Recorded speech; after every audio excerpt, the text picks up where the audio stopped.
Hello students, पिछले class में हम लोग केवीएल, किरचॉफ वोल्टेज लॉ और नोडल एनालिसिस पे बात कर रहे थे। हम लोग समझे थे वो क्या प्रोसेस रहता है। कुछ क्वेश्चंस और करके देखते हैं।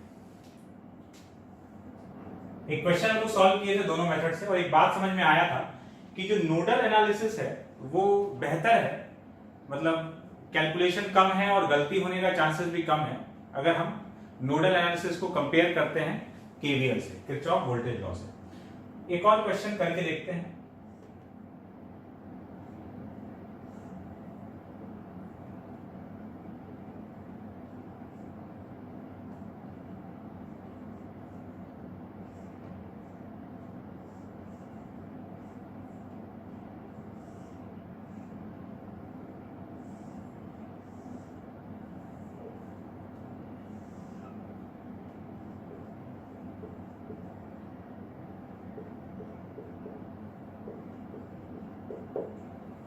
ये एक सर्किट दिया हुआ है, दो बैटरी लगा हुआ है, दो कैपेसिटर है। क्वेश्चन है find charge on each capacitor. Find charge on each capacitor. Solve करके देखते हैं।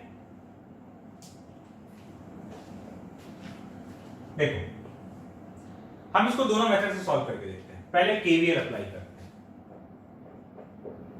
तो केवीएल में क्या था, सबसे पहले तो हम वेरिएबल अज्यूम करेंगे, हर एक कैपेसिटर को कुछ कुछ चार्ज असाइन करेंगे और इस तरह से मेरा कितना वेरिएबल क्रिएट होना चाहिए, जितना मेरे पास इंडिपेंडेंट लूप्स है उतना हम वेरिएबल क्रिएट कर सकते हैं। यहां पर इस डायग्राम में दो लूप है, एक ये वाला और एक ये वाला। बड़ा वाला लूप इन्हीं दोनों से मिलकर बना है तो वो एक अलग से कोई लूप काउंट नहीं होगा। तो यहां पर दो इंडिपेंडेंट लूप है तो हम दो वेरिएबल मान सकते हैं, तीसरा वेरिएबल नहीं आना चाहिए यहां पे। ठीक है, कैपेसिटर भी दो ही है यहां पर। तो हम मान लेते हैं इस पर, जैसे मान लिए कि यहां चार्ज है Q1 तो यहां माइनस Q1 होगी। इस पर Q2 मान लिए तो यहां पर हो गया माइनस Q2। ये दोनों कैपेसिटर का चार्ज मान लिए। पोलैरिटी हम ऐसे कैसे कंसीडर कर लिए, प्लस माइनस। हम किसी भी तरीके से कंसीडर कर लिए, तुमको जैसे समझ में आता है वैसे कंसीडर कर लो, कोई दिक्कत का बात नहीं है। अगर ये प्लस और ये माइनस होगा, मतलब हम तो ये प्लस और ये माइनस माने हैं, अगर ये वाला नेगेटिव टर्मिनल होगा कैपेसिटर का, इस पर नेगेटिव चार्ज आया होगा तो तुम्हारा Q2 जो है वो नेगेटिव साइन के साथ में आ जाएगा। अगर इसका पोलैरिटी भी उल्टा हुआ तो Q1 भी तुम्हारा नेगेटिव साइन के साथ में आ जाएगा, तो इसका कोई दिक्कत नहीं है। ठीक है, अब सॉल्व करते हैं इसको। देखो, चार्ज अज्यूम कर लिए, अब अप्लाई कर देते हैं केवीएल। दो लूप ले लेंगे, ये लूप 1 और ये लूप 2। तो अपना केवीएल वाले मेथड से कर रहे हैं तो पहले हम अप्लाई करें केवीएल इन लूप 1। लूप 1 में केवीएल लगा रहे हैं, अपर लेफ्ट कॉर्नर से स्टार्ट हो रहे हैं। तुम कहीं से भी स्टार्ट कर सकते हो, कोई दिक्कत नहीं है। यहां से स्टार्ट किए तो यहां से इधर गए, पोटेंशियल बढ़ा कितना, 3 वोल्ट से तो +3। फिर यहां आ गए, अब इधर जा रहे हैं, ऐसे घूमना है क्लॉकवाइज। अब इधर आएंगे तो इस रास्ते पर ये कैपेसिटर मिला, प्लस से माइनस में, हायर पोटेंशियल से लोअर पोटेंशियल में, प्लस से माइनस में गए तो पोटेंशियल घटा तो माइनस लिखेंगे। कितना घटा, V equals to Q/C। Q कितना है, Q1, और C कितना है, 3 माइक्रोफैरेड, तो ये 3 आ गया। यहां पहुंच गए। फिर इसके बाद यहां कोई एलिमेंट नहीं आया तो पोटेंशियल चेंज नहीं हुआ, कोई एलिमेंट नहीं आया पोटेंशियल चेंज नहीं हुआ, तो वहां तक पहुंच गए। बस ये दो ही एलिमेंट मिला था तो टोटल सम 0 के बराबर। तो यहां से तो Q1 सीधा का सीधा आ गया 9। क्या यूनिट क्या रहेगा, वो माइक्रोफैरेड में, तो अपना ये माइक्रो कूलम में आ गया। ठीक है, तो पहले इक्वेशन से तो Q1 डायरेक्टली ही मिल गया, बहुत अच्छा बात है। KVL in loop 2। लूप 2 में केवीएल लगा रहे हैं, यहां से स्टार्ट कर रहे हैं, यहां से स्टार्ट किए अपर लेफ्ट कॉर्नर से, वही बात है, तुम कहीं से भी चालू कर सकते हो। यहां से यहां गए तो नेगेटिव से पॉजिटिव मतलब lower potential to higher potential, potential बढ़ा तो प्लस में लिखेंगे कितना, V equals to Q upon C, Q upon C मतलब Q2 अपॉन C का वैल्यू 3 के बराबर है। यहां पहुंच गए, फिर इधर कोई चेंज नहीं आया, यहां पे यहां से यहां जाएंगे तो हायर से लोअर पोटेंशियल जा रहे हैं तो पोटेंशियल घटा तो माइनस में कितना 6 हो गया। फिर यहां पहुंच गए, फिर यहां से यहां जाएंगे तो रास्ते में ये मिला, इससे इधर गए तो नेगेटिव से पॉजिटिव जा रहे हैं, लोअर पोटेंशियल से हायर पोटेंशियल तो बढ़ रहा है तो प्लस में लिखेंगे कितना, V equal to Q by C मतलब Q1 बाई 3, Q1 अपॉन 3। वापिस उसी पॉइंट पहुंच गए तो टोटल सम 0 के बराबर। अब हमको क्या है कि यहां पर दो वेरिएबल दिख रहा है लेकिन Q1 का वैल्यू मालूम है तो ये Q1 का वैल्यू यहां पुट कर देते हैं, पुट कर देंगे तो Q2 upon 3 minus 6 plus Q1 का वैल्यू है कितना है 9 बाई 3 इक्वल टू 0 तो Q2 अपॉन 3 यहां लिख रहे हैं Q2 upon 3 minus 6 plus 3 equal to 0 तो Q2 by 3 equal to 3, Q2 equals to 9 तो Q2 का वैल्यू भी 9 माइक्रोकूलम, दोनों पर बराबर चार्ज आ रहा है 9 माइक्रोकूलम का। अच्छा Q1 और Q2 दोनों पॉजिटिव साइन के साथ आया है, इसका मतलब जो पोलैरिटी हम लोग कंसीडर किए हैं वो सही था। ठीक है, ये तो हो गया मेथड 1 केवीएल वाला अप्रोच, लूप लॉ लगा दिया। अब हम लोग इसको नोडल से देखते हैं।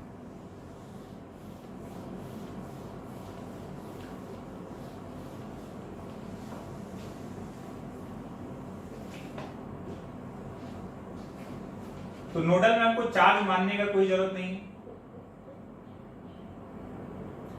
हमको क्या करना है, हर एक कैपेसिटर के दोनों टर्मिनल का पोटेंशियल लिख देना है, कहीं से भी 0 मानते हुए चालू कर लेंगे।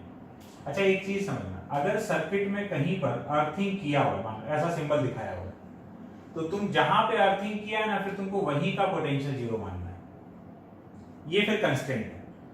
जिस जगह अर्थिंग कर रखा है वहां का पोटेंशियल 0 मानना है, कहीं भी कोई अर्थिंग वगैरह नहीं है तो कहीं भी 0 मानते हुए स्टार्ट कर लो। तो हम यहां पर कंसिडर किए 0, कहीं भी मान सकते थे, यहां का पोटेंशियल मान ली 0 तो यहां 0 है तो यहां पर भी 0, यहां पर भी 0, जब तक वायर पे चलेंगे पोटेंशियल चेंज नहीं होगा।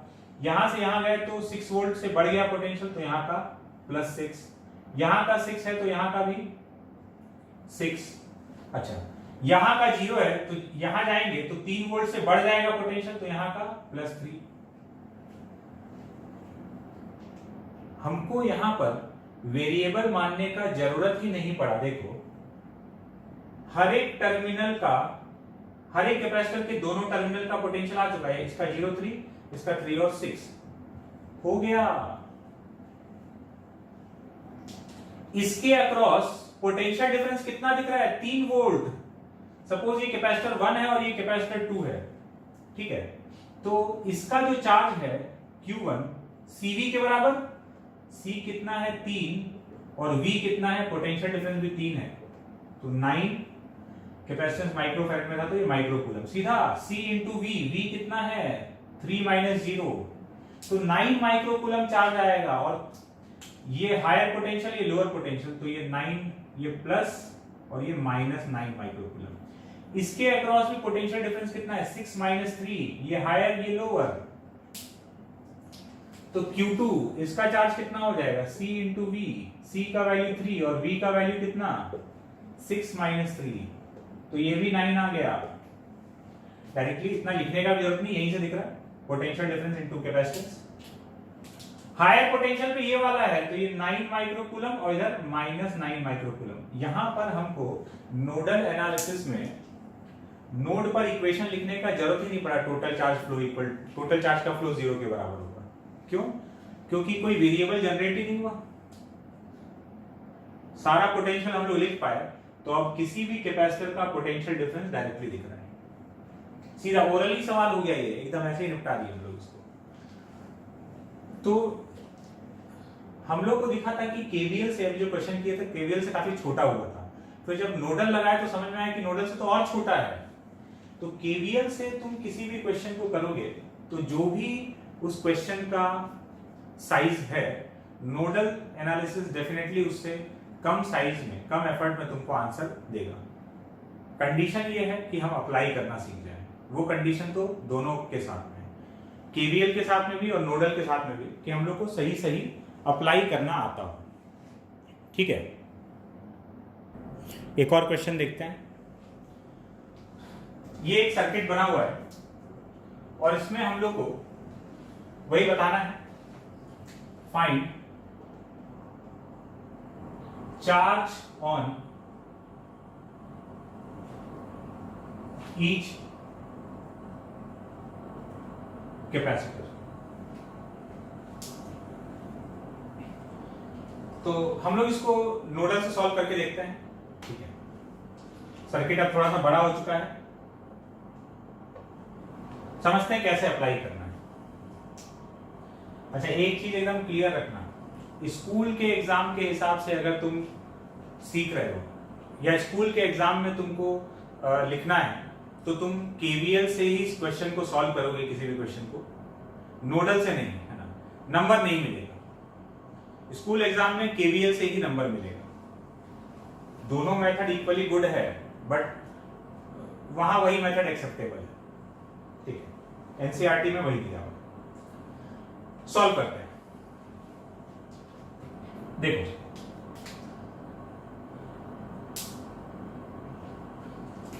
सपोज यहां पर सर्किट का अर्थिंग भी किया हुआ। अब अर्थिंग किया हुआ कहीं पर, तो मेरा कंस्ट्रेंट हो गया कि जीरो हमको वही मानना है, नहीं तो हम कहीं भी मान सकते हो। अर्थिंग का और कोई फर्क नहीं पड़ेगा सर्किट पर, बस जहां अर्थिंग किया वहां का पोटेंशियल जीरो। तो ठीक है, हम यहां से जीरो मान लेते हैं, नहीं होता तब भी हम वहीं से भी जीरो मानने वाले थे। कहीं भी जीरो माना जा सकता है ना, अर्थिंग नहीं है तो। ये जीरो, ये जीरो, जीरो, जीरो, यहां जीरो, तो यहां गए तो बैटरी को कूदते हुए गए हैं, तो यहां का पोटेंशियल 5। अब इधर कैपेसिटर आ रहा है, यहां जीरो है। अब यहां का पोटेंशियल हम मान लिए x, तो यहां का x है, तो यहां से यहां है तो 5 बढ़ गया, x प्लस 5, और यहां का भी x प्लस 5। तो अगर हमको खाली x का वैल्यू मिल जाए तो अपना काम हो जाएगा। एक ही वेरिएबल है, वो वेरिएबल आते ही हर एक कैपेसिटर, चाहे 1, 2, 3, ये चारों कैपेसिटर के अक्रॉस कितना कितना चार्ज है, ये चारों कैपेसिटर के अक्रॉस कितना पोटेंशियल डिफरेंस है, ये मिल जाएगा, क्योंकि सब x के टर्म्स में आएगा पोटेंशियल डिफरेंस। और पोटेंशियल डिफरेंस आ गया तो चार्ज आ जाएगा। तो एक ही वेरिएबल है, तो हमको खाली एक जंक्शन पे नोडल एनालिसिस लगा देना है। कौन सा जंक्शन? कोई से भी जंक्शन पे लिख लो, कोई फर्क नहीं पड़ता। ठीक है, हम यहां पर लिख रहे हैं, यहां पर तो मान लो इधर गया Q1, इधर गया Q2, इधर गया Q3। अब यहां पर एक नया ट्विस्ट आने वाला है, इसमें समझना कि ऐसा भी कभी दिख सकता है। तो हम लोग नोडल एनालिसिस से सॉल्व कर रहे हैं।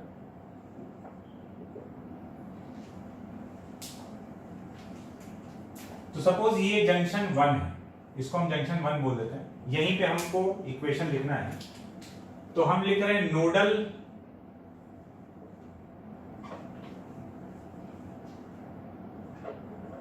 एट J1, मतलब नोडल एट जंक्शन 1, ये अपना जंक्शन 1। तो Q1 plus Q2 plus Q3 equal to 0, summation Q equal to 0। तो ये Q1 जो गया वो इसको मिला, तो इस कैपेसिटर का चार्ज कितना हो जाएगा? Charge Q equal to CV। तो C का वैल्यू हो गया 3 इंटू V, इसके across potential difference x plus 5 minus 5, x plus 5 minus 5 plus Q2 इस कैपेसिटर को मिला, जो भी चार्ज आएगा वो किसी कैपेसिटर को मिलेगा। तो ये वाला इस कैपेसिटर के पास गया, इस कैपेसिटर पे कितना चार्ज होगा, तो C इंटू V, इसके अक्रॉस पोटेंशियल डिफरेंस। तो C का वैल्यू हो गया 6 और V कितना है, x plus 5 minus 0, x plus 5 minus 0 plus Q1 लिख लिए, Q2 लिख लिए, Q3 लिखते हैं। अब देखो क्या है, यहां कहानी में एक ट्विस्ट आया। कैसे, ये जो Q3 जा रहा है, जैसे ये Q1 गया सीधा इसको कैपेसिटर मिल गया, Q2 को सीधा कैपेसिटर मिल गया। ये Q3 चार्ज जा रहा था, कैपेसिटर मिलने के पहले ही दो रास्ता बढ़ गया। तो इधर Q3 का कुछ हिस्सा चला गया Q3 1 और इधर चला गया कुछ Q3 2। ये समझने के लिए लिख रहे हैं, ठीक है। ये चार्ज दो पार्ट में बढ़ गया, इधर गया Q3 1 और इधर गया Q3 2, एक हिस्सा इधर एक हिस्सा इधर। तो अगर ये Q3 लिखना है तो ये दोनों हिस्सा लिखना होगा। अच्छा, ये वाला जाकर किसको मिलेगा, ये तो बैटरी है, इससे मतलब ही नहीं। ये वाला हिस्सा जाकर इस कैपेसिटर को मिलेगा और ये वाला हिस्सा जाकर इस कैपेसिटर को मिलेगा। तो अगर हमको Q3 लिखना है तो इन दोनों को ऐड करना पड़ेगा, मतलब इसका चार्ज प्लस इसका चार्ज। ये कहानी में ट्विस्ट है। तो Q3 को लिखते हैं, तो Q3 इज इक्वल टू, इसका चार्ज कितना हो जाएगा, C इंटू V। C का वैल्यू हो गया 2 और V, इसके अक्रॉस पोटेंशियल डिफरेंस कितना है, x plus 5 minus 0, x plus 5 minus 0 plus ये Q3 1 लिखेंगे, ये इसको मिला है तो इसका चार्ज कितना हो जाएगा, CV। C कितना है 4 और V कितना है, x माइनस 0। ये हो गया टोटल चार्ज का सम, ये हो गया 0 के बराबर। इसमें ये तुम्हारा Q1 है, ये Q2 है और ये पूरा सामान Q3 है। और अगर मान लो ये जैसे इसको मिला, ये आगे जाकर फिर से यहां दो ब्रांचिंग हो रहा होता, तो ये Q3 1 भी इधर उधर बढ़ जाता।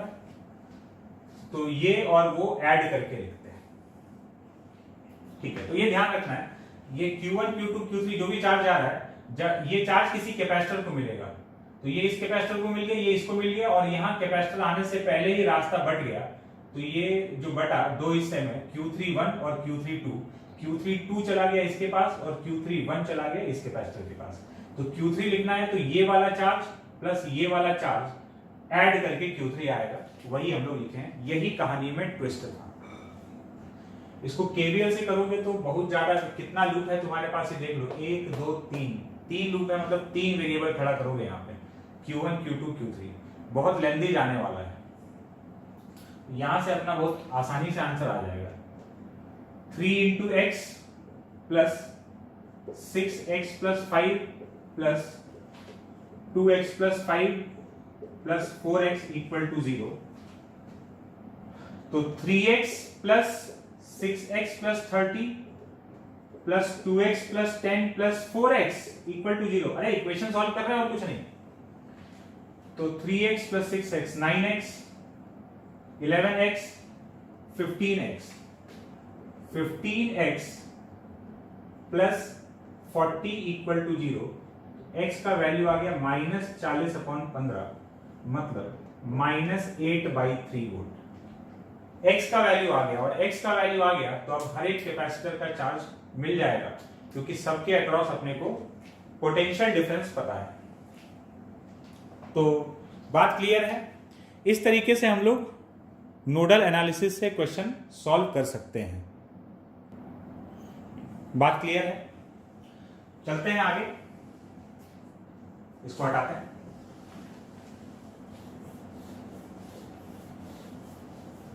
तो इस तरीके से अब हम लोग कोई सा भी सर्किट है, उसका चार्ज, कैपेसिटर पे कितना चार्ज है, वोल्टेज है, सब निकाल सकते हैं।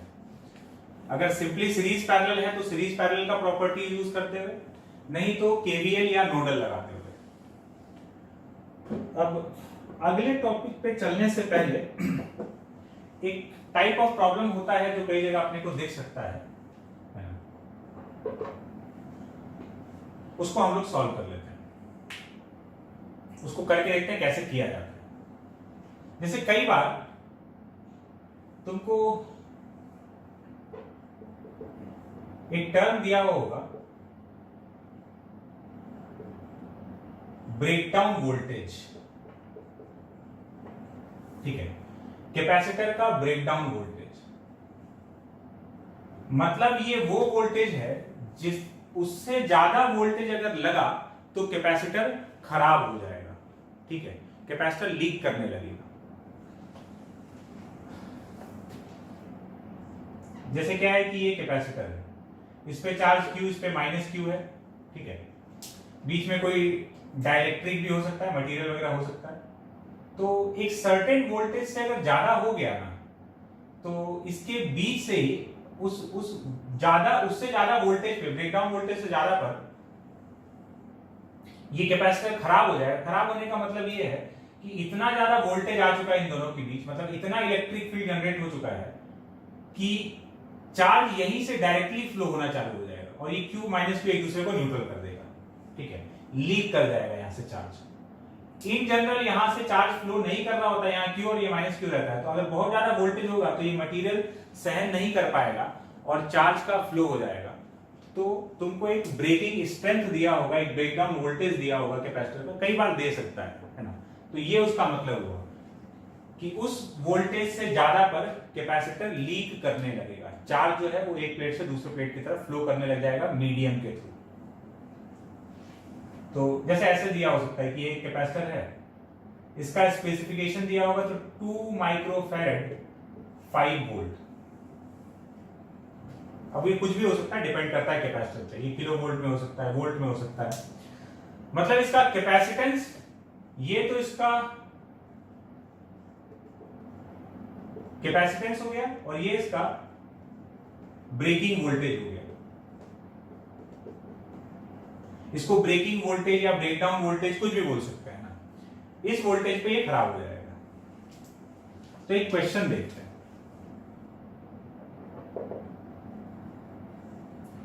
दो कैपेसिटर है, सीरीज में लगा हुआ है।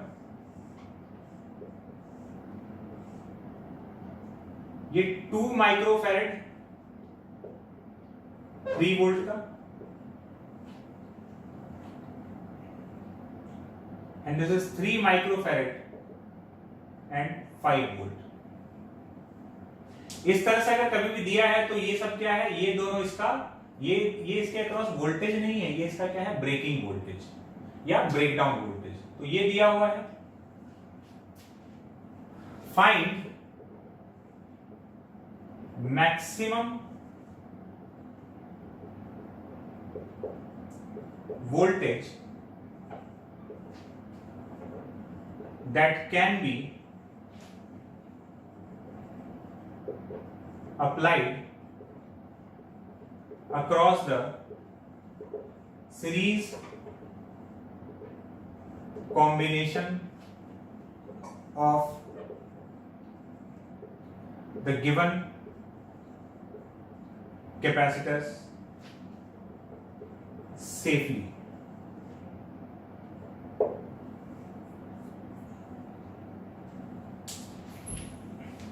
ये जो दो कैपेसिटर दिया हुआ बोला है कि यहां मैक्सिमम, इन दोनों के सीरीज कॉम्बिनेशन के साथ मैक्सिमम कितना वोल्टेज अप्लाई किया जा सकता है सेफली। मतलब ये कि कितना वोल्टेज लगाएं कि इसमें से कोई भी कैपेसिटर का ब्रेकडाउन नहीं हो, कोई भी कैपेसिटर खराब नहीं हो, कितना लगाया जा सकता है। ठीक है, सॉल्व करते हैं। ऐसा प्रॉब्लम अगर दिखता है तो मेथड समझो हम लोग क्या कर रहे हैं।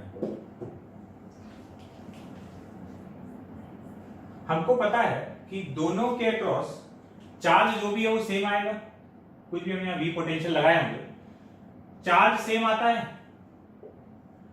तो सीरीज में चार्ज अगर सेम है तो Q इक्वल टू C, मतलब V is equal to Q by C। V equal to Q by C। तो सीरीज में जो पोटेंशियल डिवाइड होगा V1 by V2 is equal to C2 by C1। Series में potential कैसे divide हो रहा है, कैपेसिटेंस के इनवर्स रेशियो में डिवाइड हो रहा है। ठीक है, जिसका कैपेसिटेंस ज्यादा है उसको कम पोटेंशियल मिलेगा। तो V1 by V2 is equal to C2 by C1, ये अपने को पता चल गया। तो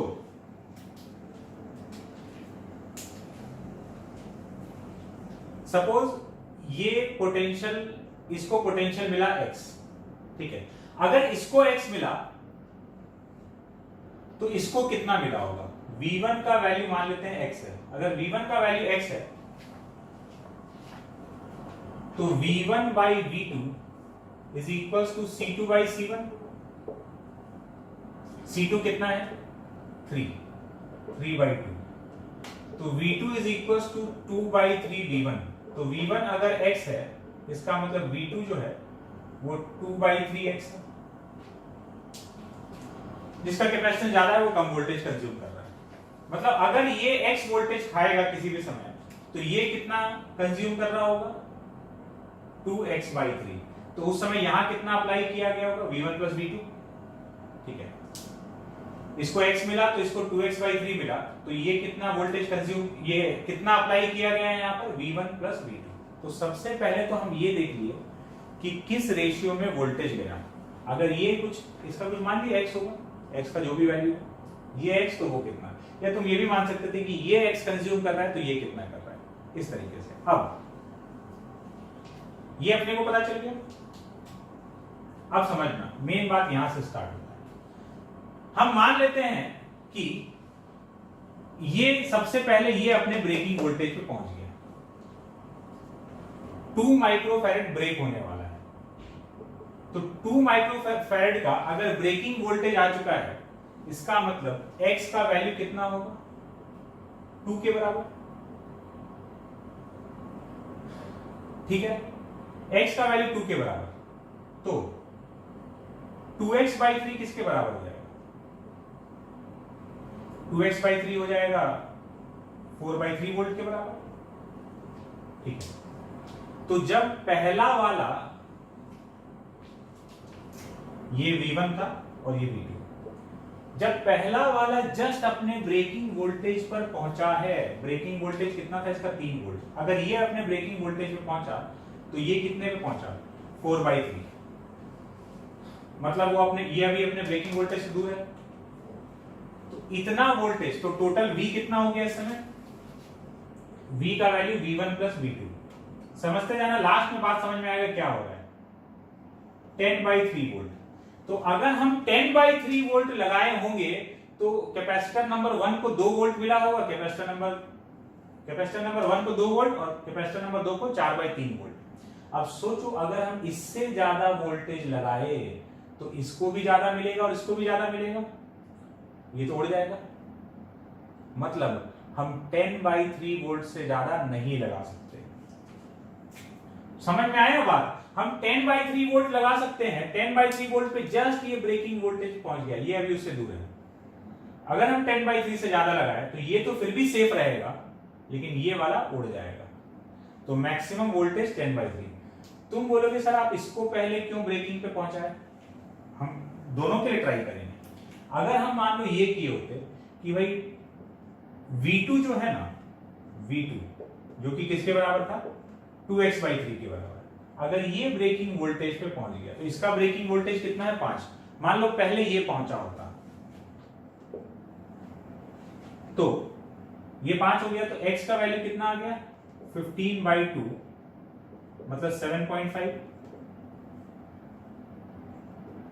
तो जब 2 को 5 वोल्ट मिल रहा होगा, अगर कैपेसिटर नंबर 2 5 वोल्ट कंज्यूम करेगा तो कैपेसिटर नंबर 1 7.5 वोल्ट कंज्यूम करेगा। मतलब जब ये अपने ब्रेकिंग वोल्टेज के करीब पहुंचा होगा, उसके बहुत पहले ही ये वाला कैपेसिटर तो हवा में उड़ चुका है। क्यों? 7.5 वोल्ट। ये कितने पे उड़ जाएगा? ये 3 वोल्ट पे खत्म हो जाएगा। एक गड़बड़ हो गया, छोटा सा हम लोग गड़बड़ कर दिए। इसका ब्रेकिंग वोल्टेज जो है ये 3 वोल्ट दिया है और हम लोग 2 लेके कैलकुलेट कर रहे हैं। तो हम एक काम करते हैं ना, वहां का है चेंज करेंगे, यहां क्वेश्चन में चेंज कर लें। अगर तुम्हारा दिमाग इतनी देर से घूम रहा हो कि सर ये 2 वोल्ट क्यों लिखे थे, तो बाय मिस्टेक था, है ना, हम करेक्ट कर लिए मिस्टेक को। 3 वोल्ट था ब्रेकिंग वोल्टेज, कोई बात नहीं, उस कैलकुलेशन को हम लोग नहीं चेंज करेंगे। यहां पर 2 वोल्ट दे दिया ब्रेकिंग वोल्टेज, ठीक है। अब मस्त एकदम सब कुछ, सब बढ़िया। चलो समझ में आ गया? तो पहले हम इसको ब्रेकिंग वोल्टेज पे पहुंचाए, कितना 2 वोल्ट पे, इससे ये कैलकुलेशन आ गया। अब अगर ये पहले ब्रेकिंग वोल्टेज पे पहुंचता, कौन? कैपेसिटर नंबर 2 5 वोल्ट ये कंज्यूम करता, तो ये कितना कंज्यूम कर लेता V1? कैपेसिटर नंबर 1 उस समय 7.5 वोल्ट, तो ये तो बहुत पहले ही उड़ चुका है, इसके 5 वोल्ट तक पहुंचने के पहले ही ये उड़ चुका होगा। क्यों? क्योंकि इसको तो 2 वोल्ट पे ही उड़ जाएगा, 2 वोल्ट से ज्यादा पे। तो मतलब इन दोनों में से पहले ब्रेकिंग वोल्टेज पे कौन पहुंचेगा? पहले ये पहुंचेगा, तब तक ये सस्टेन कर रहा है। तो ये वाला पॉसिबिलिटी तो एग्जिस्ट कर ही नहीं सकता। हम माने कि पहले ये अपने ब्रेकिंग वोल्टेज पे पहुंचा, तो हमको दिखा कि नहीं, पहले ये नहीं पहुंचा है। जब ये अपने ब्रेकिंग वोल्टेज पे पहुंचा, उसके बहुत पहले ही ये अपने ब्रेकिंग वोल्टेज को क्रॉस कर चुका होगा। इस हालात में हम लोग कितना अप्लाई कर रखे होंगे? 7.5 और 5 12.5 वोल्ट, लेकिन 12.5 वोल्ट पहुंचने के पहले ही कैपेसिटर नंबर 1 उड़ चुका होगा। इसका मतलब डेफिनेटली पहले अपने ब्रेकिंग वोल्टेज पे कौन पहुंचा? Capacitor number 1। तो जब उसको 2 वोल्ट मिला उसके ब्रेकिंग वोल्टेज के बराबर, तब कैपेसिटर नंबर 2 4/3 वोल्ट कंज्यूम करके बैठा था। ठीक है, तो टोटल वोल्टेज कितना हो गया? V1 plus V2, 2 plus 4/3 10/3 volt. इतना सेफ वोल्टेज है। इससे ज्यादा लगाओगे तो कैपेसिटर नंबर 1 गया। बात क्लियर है क्या? ठीक है, तो क्या करना है इस तरह से? अगर 2 कैपेसिटर दिया है तो पहले देख लो कि किस रेशियो में ये लोग कंज्यूम कर रहा है। एक को अगर x मिल रहा है तो दूसरे को 2x/3 मिल रहा है। ठीक है, ये पता चल गया। तो एक बार इसको पहले ब्रेकिंग वोल्टेज पे पहुंचाओ, तब देखो ये कितना कंज्यूम कर रहा है, और फिर एक बार इसको पहले ब्रेकिंग वोल्टेज पहुंचाओ, फिर देखो ये कितना कंज्यूम कर रहा है। उसके हिसाब से समझ में आ जाएगा। और यही मैक्सिमम पोटेंशियल हो सकता है। 10/3 से ज्यादा अगर लगाएंगे तो क्या होगा? ये पक्का है 2 से ज्यादा कंज्यूम करेगा, और 2 से ज्यादा कंज्यूम करेगा तो गया कैपेसिटर। ठीक है, इस टाइप का प्रॉब्लम अपने को दिख सकता है कई जगह। अब चलते हैं आगे।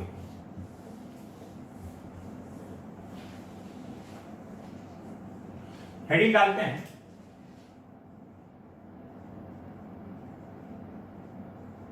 Work done by battery. Work done by battery. देखो,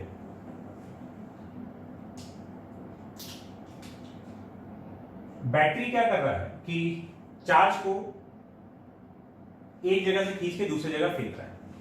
तो इस प्रोसेस में बैटरी एनर्जी दे रहा है, मतलब बैटरी डिस्चार्ज हो रहा है। जब बैटरी डिस्चार्ज हो रहा है तो क्या कर रहा है? वो सर्किट को एनर्जी दे रहा है। अच्छा, फिर बाद में अगर उसको फिर से यूज करना है तो बैटरी को चार्ज भी करना पड़ेगा। अपने लिए तो ये डेली का बात है। फोन हम लोग डेली चार्ज करते हैं और यूज करते हैं तो डिस्चार्ज होता है। तो जब तुम अपना फोन यूज कर रहे हो, मतलब फोन डिस्चार्ज हो रहा है, तब वो तुम्हारे फोन को एनर्जी, है ना, जो बैटरी है वो बैटरी तुम्हारे फोन को एनर्जी दे रहा है। और जब हम लोग बोलते हैं ना फोन डिस्चार्ज हो रहा है, अबे फोन नहीं डिस्चार्ज हो रहा है, बैटरी डिस्चार्ज हो रहा है फोन का।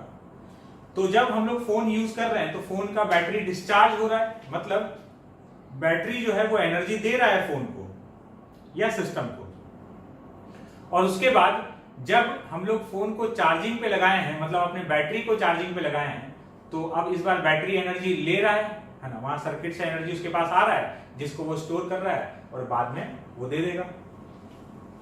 तो दो तरह का सर्किट में दो तरह का पॉसिबिलिटी हो सकता है। बैटरी सोर्स की तरह या फिर लोड की तरह बिहेव कर सकता है।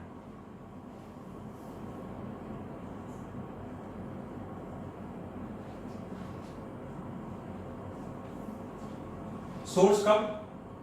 जब बैटरी का डिस्चार्जिंग हो रहा है। और लोड कब? जब बैटरी का चार्जिंग हो रहा है तो वो लोड की तरह बिहेव कर रहा है, एनर्जी कंज्यूम कर रहा है। जब बैटरी डिस्चार्ज हो रहा है तो वो सोर्स की तरह बिहेव कर रहा है,